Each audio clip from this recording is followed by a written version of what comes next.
આજે આપણે વાત કરીશું ધોરણ 7 અને જુલાઈ 2020નું ઘરે શીખીએ વિષય છે હિન્દી અને હિન્દીની તમામ પ્રવૃત્તિ સંપૂર્ણ સમજ સાથે આ વિડીયોમાં શીખીશું।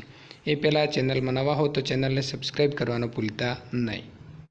તો મિત્રો આપણે હિન્દીની અંદર જોઈશું આગળ प्रवृत्ति नंबर 1 कुत्ते की वफादारी। आपके पुस्तक में दी गई कहानी पढ़िए और समझिए। प्रवृत्ति 1 नीचे दिए गए चित्रों को देखें। ये चित्र कहानी की नींव रखते हैं। आपको ये चित्रों को देखकर एक नई कहानी बनानी है।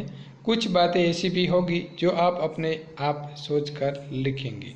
तो અહીં તમે ત્રણ ચિત્રો આપેલા છે એની અંદર જોઈ રહ્યા છો કે અહીં એક દાદાજી સાપને દૂધ પીવા માટે એક કટોરાની અંદર લઈને આવે છે અને આ ક્રમ જે છે એ બીજા દિવસે પણ એવો જ બને છે, પરંતુ બીજા દિવસે दूध લઈને આવે છે પરંતુ અહીં સાપ જોવા મળતો નથી। એના પછી ત્રીજા દિવસે પણ દાદાજી અહીં दूध લઈને આવે છે પરંતુ અહીં સાપ જોવા મળતો નથી।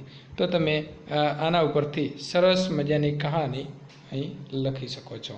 જે અહીં જગ્યા આપેલી છે આની અંદર તમારા જે મનમાં વિચાર આવે એ વિચારીને અહીં લખી શકો છો। બીજું છે स्वयं प्रयत्न कीजिए। पाठ 3 में आए कुछ मुहावरे नीचे दिए गए हैं। इनका अर्थ लिखिए और वाक्य में प्रयोग करें। कोई चारा न होना, कोई उपाय न होना, रास्ता न होना, कोरोना से बचने के लिए मास्क पहनने के अलावा कोई चारा नहीं है। बीजो मुहावरो जोईशु आव देखा न ताव, बिना सोचे समझे काम करना। सेठ ने आव देखा न ताव, नौकर पर टूट पड़े। त्रीजो मुहावरो है मार खा जाना तो नुकसान होना। रमेश अपनी नौकरी में मार खा गया। प्रवृत्ति नंबर 2 जोईशु नीचे कुछ लिंग आधारित शब्द लिखे हैं, उनकी जोड़ी का शब्द लिखिए। अभिनेता तो अभिनेत्री, गाय तो बैल, मोर तो मोरनी, घोड़ा तो घोड़ी, राजा तो रानी, देवता तो देवी, नाग तो नागिन, शिक्षक तो शिक्षिका, कुत्ता तो कुतिया, शेर तो शेरनी। આવી રીતે આપણે અહીં लिंग परिवर्तन કરી અને લખી શકીએ છીએ। दोस्तों हम यहाँ संज्ञा के बारे में जानेंगे। किसी भी खास व्यक्ति, प्राणी या स्थान को सूचित करने वाली संज्ञा को व्यक्तिवाचक संज्ञा कहते हैं। जो शब्द संपूर्ण जाति का बोध कराते हैं उन्हें जातिवाचक संज्ञा कहते हैं। उदाहरण 1 नर्मदा अमरकंटक पर्वत से निकलती है। यहाँ नर्मदा व्यक्तिवाचक संज्ञा है। सभी छात्र आज देर से आए। यहाँ छात्र जातिवाचक संज्ञा है। नीचे दिए गए शब्दों को व्यक्तिवाचक संज्ञा और जातिवाचक संज्ञा के अलग कीजिए और उनके अलावा और एक के 5 उदाहरण दीजिए। भारत, हिमालय, नदी, गाय, सैनिक, पर्वत, पेड़ और कुत्ता। तो आज आपने शब्द आपेला है एम क्या शब्द ने આપણે વ્યક્તિવાચક સંજ્ઞા કહીશું અને કોને જાતિવાચક સંજ્ઞા કહીશું એ આપણે જોઈશું। તો ભારત છે એ એક વ્યક્તિ ઉપરથી એટલે કે ભારત એક દેશનું નામ છે। જો દેશ છે તો દેશ તો ઘણા બધા હોઈ શકે તો એને આપણે જાતિવાચક શબ્દ કહી શકીશું, પરંતુ ભારત છે, હિમાલય છે તો હિમાલય એક પર્વત છે, पर्वत ए जातिवाचक है परंतु हिमालय एक व्यक्तिवाचक है। गंगा एक नदी है परंतु गंगा एक ज है। सूरत, गुजरात, गिरनार आ बधा जे छे एक परफेक्ट एक व्यक्तिना अथवा तो एक स्थल के एक जग्याना नाम है।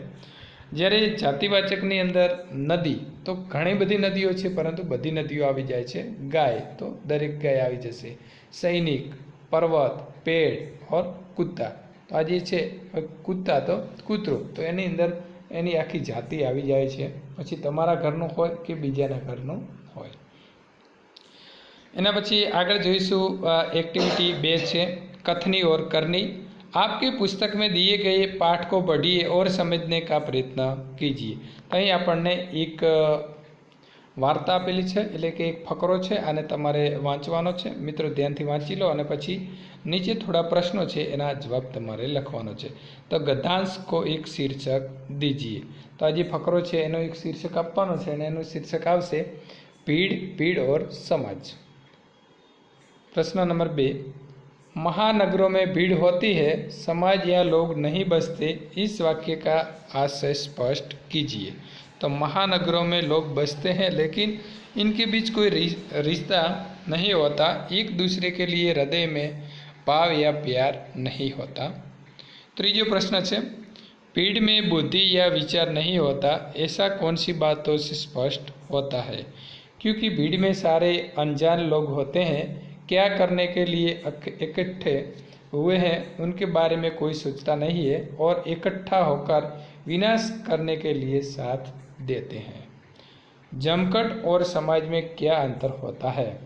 जमघट में आपस में कोई रिश्ता नहीं होता और समाज में आपस में रिश्ता होता है और आपस में ही प्यार से ही रिश्ता और समाज बनता है। एना पछी आगळ जोईए प्रश्न नंबर 5, फ्रीज आने से क्या हानि हुई है? तो फ्रीज आने से लोग अब जामन मांगने की ज़रूरत नहीं रही और उसके कारण सारा पड़ोस के सारे संबंध फ्रीज में फ्रीज हो गया है, वे हानि हुई है। प्रवृत्ति नंबर 2, कथनी और करनी पाठ को संक्षेप करके अपने शब्दों में लिखिए। तो जी मोटो पाठ आखो आपेलो छे एने तमारे एना एकदम जे अहीं लाइनो आपी छे एटलो नानो करी अने अहीं लखवानो छे। विनाशक भीड़, महानगरों में भीड़ होती है, भीड़ में लोग होते हैं लेकिन उनमें हृदय, बुद्धि या विचार नहीं होता।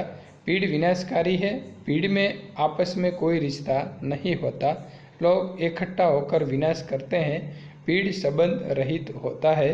पुराने जमाने में लोग जामन मांगने पड़ोस में जाते थे लेकिन फ्रीज आने से वो भी बंद हो गया। तो मित्रों अहीं आपणी एक्टिविटी पूरी थाय छे। तो मित्रों अमारी चेनल में जो तमे नवा हो तो सब्सक्राइब जरूर थी करी लेजो अने बीजी एक्टिविटी जोवा माटे पण तमे